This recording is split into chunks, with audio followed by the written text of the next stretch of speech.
আবার দোয়া যখন করবেন আল্লাহর নামগুলো উচ্চারণ করে দোয়া করবেন। আল্লাহর অনেকগুলো সুন্দর নাম আছে না নাই?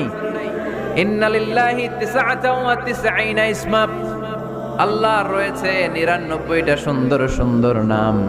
এই নামগুলো যে মুখস্থ করবে, নামের হক যেই ব্যক্তি আদায় করবে, তারে জান্নাতের মালিক বানায় দিবে কে? দোয়া যখন করবেন আল্লাহর আসমাউল্লাহিল হুসনা গুলো বলে বলে আল্লাহরে ডাকবেন। আল্লাহর একটা সুন্দর নাম আছে আর রহমান। কি নাম?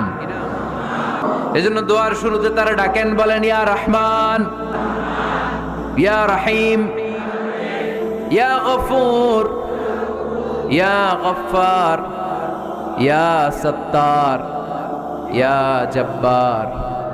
দোয়ার শুরুতে এই নামগুলো ধরে ধরে যদি আবেগ নিয়ে ভালোবাসা নিয়ে আল্লাহরে ডাকেন, দোয়া কবুল করে নিবে কে?